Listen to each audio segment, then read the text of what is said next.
भारत में विभिन्न सामाजिक और धार्मिक अवसरों के दौरान पर बृहद पारंपरिक नाटक या लोक नाट्य किया जाता है, जिसको ग्रामीण या गांव का रंगमंच बोला जाता है।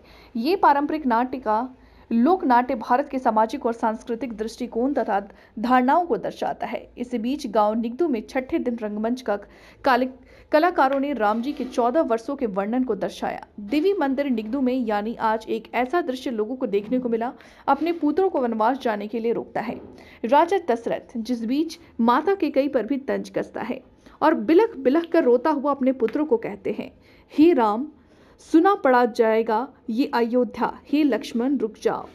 निगदू गांव में कलाकारों ने और लोगों को समझाया कि राम, सीता और लक्ष्मण जंगल जाने से पहले पिता का आशीर्वाद लेने गए, दर्द से कराह रहे थे। तीनों रानियां वहीं थी, मंत्री आसपास थे, मंत्रीगण रानी कैकेयी को समझा रहे थे। राम के कक्ष में प्रवेश किया तो राजा दशरथ के जीवन का संचार हुआ। उन्होंने कहा, मेरी मति मारी गई है, मैं वचनबद्ध हूं, ऐसा निर्णय करने के लिए विवश हूं, पर तुम्हारे ऊपर कोई बंधन नहीं है। मुझे बंदी बना लो और राजा संभालो, ये राज सिंहासन तुम्हारा है, केवल तुम्हारा। पिता के वचनों में राम को जग जोड़ दिया, वो दुखी हो गए। वहीं राम ने कहा कि आपको नीति ऐसी करने पर विवश कर रही है, मुझे राज्य का लाभ नहीं है, मैं ऐसा नहीं कर सकता, आप हमें आशीर्वाद देकर विदा करें।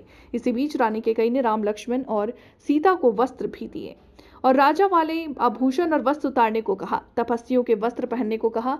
वहीं पर इस नाटक में देखने को मिला कि महर्षि वशिष्ठ अब तक शांत बैठे हैं, उन्हें क्रोध आ गया। राम, लक्ष्मण, सीता वन जाएंगे तो सब अयोध्या वासी उनके साथ जाएंगे। भरत सुनी अयोध्या पर राज करेंगे क्या? यहाँ कोई नहीं होगा, पशु पक्षी भी। एक बार फिर राम ने सबसे अनुमति मांगी। आगे आगे राम, उनके पीछे सीता, उनके पीछे लक्ष्मण महल के ठीक बाहर मंत्री सुमंत रथ लेकर के खड़े थे।